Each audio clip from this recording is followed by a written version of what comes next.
whatever do. I ain't gonna let nothing bring me down. It's all good with me, yeah, yeah. Whatever do. I realize I can make the world I see exactly how I want it to be. Oh, oh, yeah. Hey, I'm Janelle, and on today's toDIYfor, I'm going to show you how to change an old scarf into a kimono. I think this is a great piece to have since we are transitioning into fall now. Sad to say, summer's gone, but fall fashion is a lot of fun.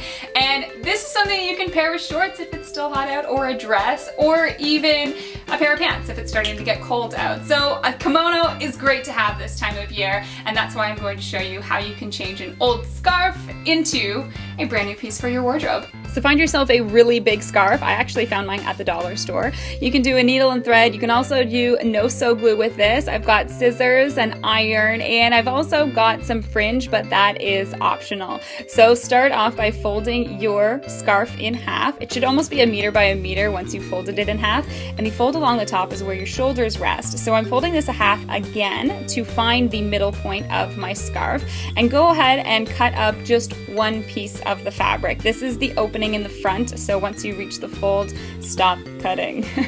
So I am now just folding this in here twice along those edges so we don't have any frayed edges. I'm ironing it down, and this is instead of pinning this fabric. I found that was a lot easier of a technique to do. So once you've ironed both of those sides, all you have to do is take it to the sewing machine. You can see this fold is staying, and I'm just sending a single plain stitch down the center of those folds. So make sure that you've folded those inward so that the seams look good on the outside of your kimono. So there is two different options to finish off the rest of your kimono. We're going to fold it in half again with the opening in the front, and you can sew along the entire edge there of your scarf, connecting the two pieces, leaving a hole at the top for your arm. Or you can do what I'm doing.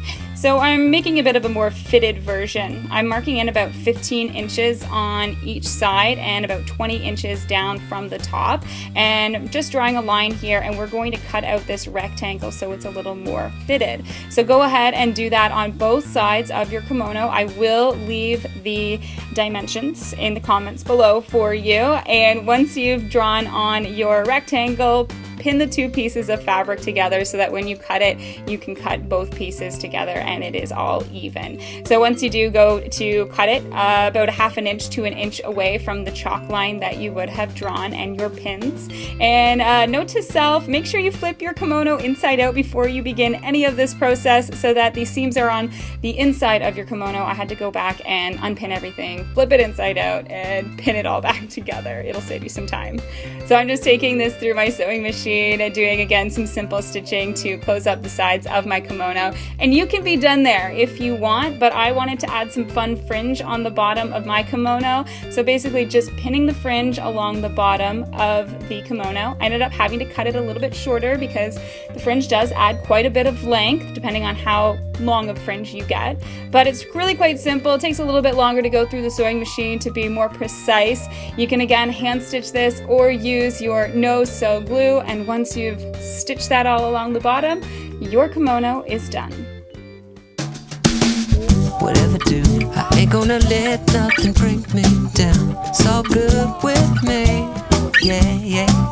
Whatever do, I realize I can make the world I see exactly. So go ahead and have some fun with that DIY, maybe with some old scarves that you have already, or just go shopping right now because the stores are just packed with fall fashion. So there will be a great selection of scarves for you to choose from. Make sure you do send me some photos of what yours looks like. All you have to do is follow me on Instagram and on Twitter at Janelle Steeper, and use the hashtag toDIYfor if you are tagging me in those photos. And let me know if you enjoyed that DIY. Give me a like, share it with your friends, and if you haven't already subscribed, make sure you do that as well because I don't want you to miss a video. I will be back next Wednesday with a new one. Cheers.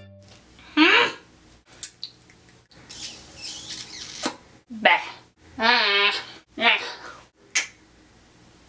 I don't know.